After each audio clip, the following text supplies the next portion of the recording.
Saviez-vous que les accidents vasculaires cérébraux sont la principale cause d'incapacité au Canada? En effet, au Canada, plus de 50 000 personnes subissent un AVC par année, ce qui signifie un AVC à chaque 10 minutes. C'est pourquoi nous avons décidé de vous parler plus en détail de cette problématique. Le cerveau est composé de neurones et est l'organe le plus complexe du corps humain. Ces neurones ont besoin de vaisseaux sanguins pour s'approvisionner en oxygène et en éléments nutritifs.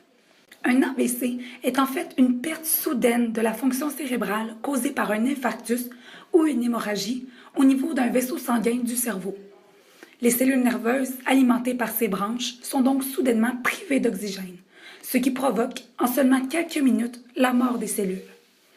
Différentes parties de l'encéphale sont responsables de différentes fonctions. Il agit entre autres comme centre des commandes de nos gestes, pensées, perceptions et paroles. Lorsqu'une personne subit un accident vasculaire cérébral, les fonctions touchées dépendent de la région de l'encéphale qui a été endommagée et de l'étendue des dommages. C'est pourquoi les effets d'un AVC peuvent grandement varier d'une personne à l'autre. Par exemple, si l'AVC se produit dans l'hémisphère gauche du cerveau, il peut en résulter une faiblesse ou une paralysie du côté droit du corps. Il peut aussi en résulter un comportement plus lent, de la difficulté à lire, à parler, à calculer, à penser, et etc. De plus, la personne a souvent besoin de directives pour compléter ses tâches. Si l'AVC se produit plutôt à l'hémisphère droit de l'encéphale, il peut en résulter une faiblesse ou une paralysie du côté gauche du corps, ainsi que des problèmes de vision ou de mémoire à court terme. Fréquemment, la personne qui subira un AVC du côté droit de l'hémisphère ne remarquera pas ou oubliera les objets et les gens qui se situeront à sa gauche. C'est ce qu'on appelle souffrir de négligence visuelle. Enfin, on pourra aussi observer des problèmes de jugement. Par exemple, la personne pourrait présenter des comportements impulsifs ou ne pas reconnaître ses limites. Il existe plusieurs types de classification des AVC. Premièrement, l'accident vasculaire cérébral peut être transitoire, avec un retour rapide à l'état normal en moins d'1 heure, sans séquelles et sans preuve d'infarctus sur les images de tomodensitométrie. Autrement, il existe 2 types principaux d'AVC, soit premièrement les accidents ischémiques, qui, eux, sont causés par obstruction d'une artère cérébrale par un caillot qui entraîne l'infarctus cérébral. Les accidents ischémiques représentent 80% de l'ensemble des AVC. Sinon, il peut s'agir d'un accident de type hémorragique, qui, quant à eux, sont causés par la rupture d'un vaisseau sanguin, souvent endommagé par une pression sanguine excessive. Ils provoquent ainsi un saignement dans le cerveau. Dans les cas hémorragiques, la perte de fonction cérébrale est surtout due à une compression des cellules nerveuses par l'hématome. Les axones peuvent ainsi être complètement sectionnés. Les accidents hémorragiques représentent 20% des cas. Plus précisément, au niveau du cerveau, quand un neurone meurt, le contenu de la cellule du neurone, qu'on appelle le glutamate, se met à se répandre dans le cerveau. La libération de glutamate, en quantité excessive, active les canaux MNDA et AMPA, qui, eux, amènent les neurones dans un état d'hyperexcitabilité.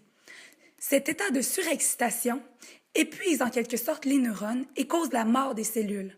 C'est ainsi que le glutamate déclenche une cascade de réactions néfastes qui conduit à l'extension de la lésion en seulement quelques minutes. Les symptômes d'un accident vasculaire cérébral apparaissent soudainement et ne durent que quelques minutes ou quelques heures, mais rarement plus de 2 jours. Il y a 5 symptômes principaux apparents. Premièrement, il y a apparition des maux de tête violents et inhabituels survenant brusquement sans cause apparente. Ils sont souvent décrits comme les pires maux de tête de leur vie. Oh, j'ai tellement mal à la tête, là, tout d'un coup, ça n'a pas de bon sens. Est-ce que ça va? Est-ce que tu veux quelque chose? Non, ça va passer, là, c'est correct. Okay. On peut également remarquer la brusque survenue d'étourdissements, de troubles de l'équilibre ou encore de coordination. Je suis vraiment étourdie tout d'un coup, là. Je sais pas ce qui se passe avec moi, là, c'est vraiment bizarre. Oui. Ensuite, on remarque une brusque paralysie ou un engourdissement atteignant le visage, le bras ou une jambe, habituellement sur un seul côté du corps. C'est drôle, tout d'un coup, mon bras est tout engourdi, je le sens comme plus. C'est bizarre. C'est vraiment bizarre. Ça va passer, là, je sais pas. De plus, il peut se produire la perte subite de la vue, souvent dans un seul œil, ou encore une vision double. Je te vois comme en double, là. Oh, là, c'est pas normal. C'est bizarre. Pour terminer, l'apparition soudaine d'un trouble de l'élocution ou encore d'une difficulté à comprendre ce qui est dit peut être aperçue. Qu'est-ce que tu vas faire en fin de semaine? Bonjour Mathilde, Dr. Florence Thibodeau. Donc dans le fond, aujourd'hui, je vais te parler des traitements et de la prévention concernant les AVC.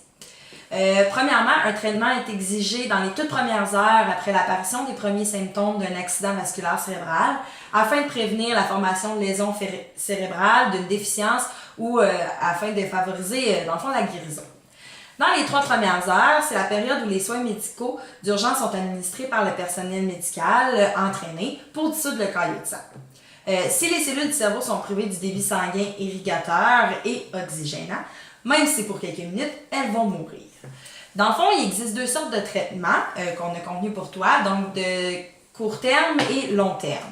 Pour ce qui est à court terme, dans les 3 premières heures, on t'a donné des thrombolytiques qui ont visé à dissoudre le caillot et à débloquer les vaisseaux sanguins obstrués afin de rétablir le débit sanguin normal pour ainsi limiter les dégâts à tes tissus cérébrales.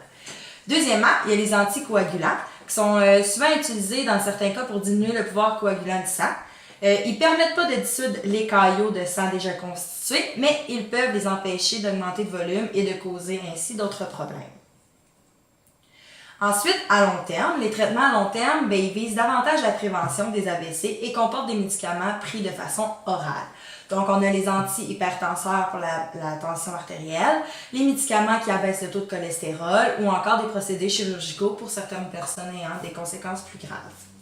C'est sûr que le meilleur moyen de faire de la prévention, c'est d'apporter des modifications au mode de vie et de diminuer les facteurs de risque. Donc, arrêter de fumer, augmenter le niveau d'activité physique, soit de 30 minutes par jour, limiter votre consommation d'alcool à pas plus de 2 boissons pour les femmes et 3 boissons pour les hommes par jour, adopter un régime alimentaire bien équilibré afin d'atteindre votre poids santé, ce qui va encore plus vous aider, et réduire bien évidemment l'influence du stress sur votre vie.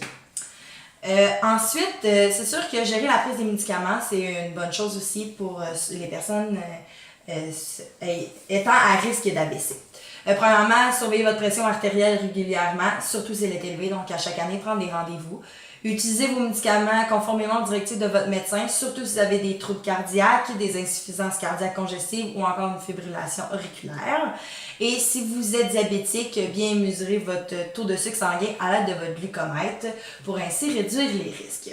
Donc, c'est ça pour moi aujourd'hui. Alors, je vous souhaite une bonne journée et bon rendez-vous avec votre ergothérapeute. Suite à un AVC, certains sujets seront confrontés à des pertes occupationnelles dans leur quotidien.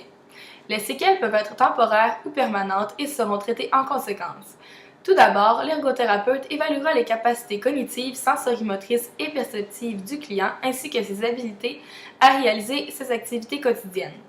Un plan d'intervention, en accord avec les besoins et désirs du client, sera ensuite élaboré avec sa collaboration.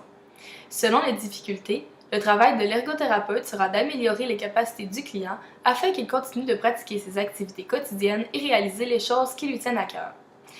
Aussi, il pourra lui apprendre à faire les choses de façon différente pour être fonctionnel dans la vie de tous les jours et, s'il y a lieu, de lui procurer des équipements adaptés et de lui enseigner leur fonctionnement. Dans le cadre des rencontres, l'ergothérapeute sera amené à accompagner non seulement le client dans ses déficits et dans sa réadaptation, mais également son entourage, auquel il faudra expliquer la situation. Il sera également du ressort de l'ergothérapeute de revendiquer des droits pour le client, comme par exemple une vignette pour personnes handicapées, ou de lui assurer le transport adapté. Lors des rencontres, l'efficacité des traitements sera constamment évaluée et ceux-ci seront ajustés aux besoins. Finalement, le client obtiendra son congé. S'il est autonome, il pourra rentrer chez lui avec un suivi si nécessaire, mais il pourrait également avoir recours au soutien à domicile. S'il a besoin d'aide constante, il pourrait être placé dans un établissement adapté à ses capacités, le tout avec son consentement. Comment réagir lorsqu'on fait face à un AVC? Fiez-vous à l'acronyme TAM. T pour temps, il faut agir vite. E pour expression. Est-ce que le visage de la personne est déformé? Demandez-lui de sourire. M pour mouvement. Est-ce que la personne peut lever les bras? P pour parole, posez-lui une question. Est-ce que ses propos sont cohérents? Et S pour secours. Appelez les secours dès que l'un des symptômes apparaît.